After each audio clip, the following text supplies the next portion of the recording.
Un nefasto sector de políticos con un salario de 52 millones de pesos al mes, históricamente vinculados a un sector ideológico que ha defendido el latifundio, la consolidación de una propiedad privada a partir de procesos extremadamente violentos de masacres, asesinatos selectivos, expropiación de los verdaderos dueños de las tierras, desde los grupos armados conservadores hasta el paramilitarismo y el auge del narcotráfico. Senadores pertenecientes a un sector que históricamente ha impulsado las reformas neoliberales desde la década de los 90 con la apertura económica de César Gaviria, que ha promovido en el sector laboral la flexibilización, la liberalización de los mercados, lo que se traduce en la tercerización de los contratos, en la privatización de servicios fundamentales y constitucionalmente considerados como derechos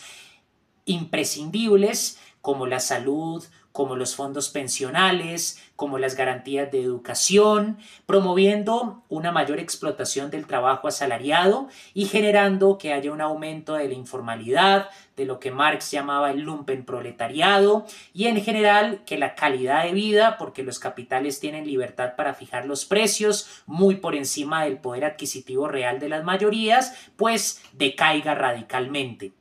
Es por eso que el día de mañana es fundamental, adquiriendo una conciencia de lo que significa ser un trabajador en un país en donde hay millones de personas en condiciones de pobreza extrema, millones de personas que no pueden acceder ni a salud, ni a educación, ni a una vivienda digna, que no pueden adquirir las mercancías básicas para su sustento debido al precio exorbitante de los productos más básicos. Personas que deben entregar su fuerza de trabajo en el contexto de una competencia cada vez más álgida, en donde la cualificación ya casi ni siquiera se ve remunerada. Vender su fuerza de trabajo en jornadas laborales extremadamente alienantes que aplastan la dignidad, la autonomía, la capacidad para cultivar los demás aspectos de la vida, de tal manera que el trabajador se convierte en un esclavo del capital.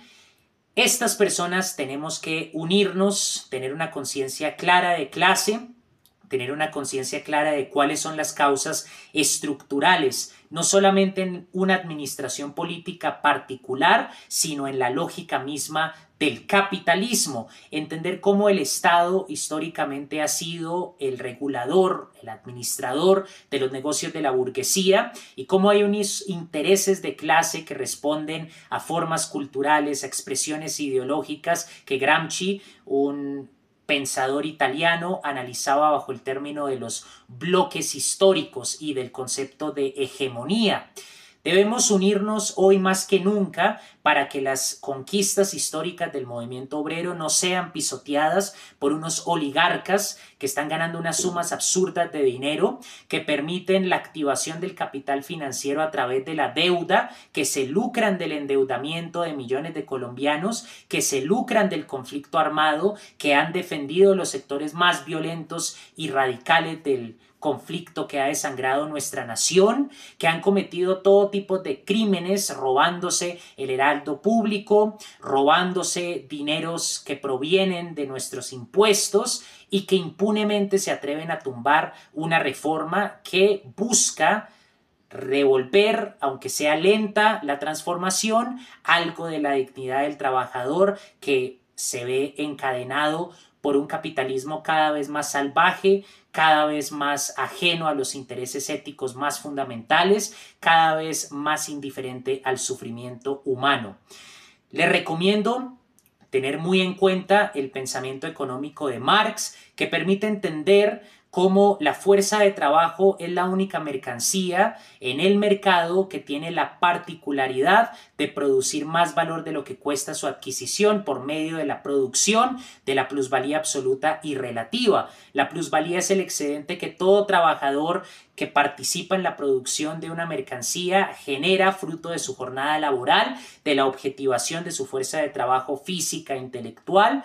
y que no es remunerada en el salario. Ya se está produciendo un excedente históricamente en el capitalismo que enriquece al dueño de los medios de producción, pero el sistema neoliberal en el que vivimos impulsa unas reformas que agudizan esa contradicción, esa explotación, que ofrecen menos oportunidades para que el trabajador se desarrolle en otros aspectos de la condición humana, que impiden que el trabajador se asocie en sindicatos, que impiden que el trabajador tenga recargos por trabajar los domingos y los festivos, que impiden que el trabajador tenga acceso a un fondo pensional, que tenga acceso a unos servicios de salud y a unas garantías que son lo mínimo que nos permitirían justificar el Estado. Si el Estado no es capaz de asegurar el acceso a la salud, el acceso a la educación, el acceso a los fondos pensionales dignos, una defensa de las vacaciones, una defensa de los recargos cuando se trabaja domingo, festivos, entonces el Estado es ilegítimo, como diría Chomsky.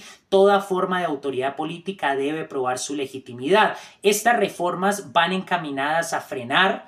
el apetito neoliberal y restaurar en la medida de lo posible esa figura del estado de bienestar, pero hay que ir incluso más allá porque las contradicciones nacen de la lógica misma del capitalismo, no se agotan en una administración política, en una ideología, en esa ilusión de que reemplazando al rey se va mágicamente a alcanzar la utopía cuando el problema es el trono mismo. El rey simplemente es una marioneta que ocupa una estructura de poder que causa miseria, desigualdad, pobreza. En esa analogía, el problema es la lógica explotadora de acumulación y de centralización del capitalismo como modo de producción que promueve inherentemente la desigualdad, la miseria, el sufrimiento de las mayorías. A marchar mañana.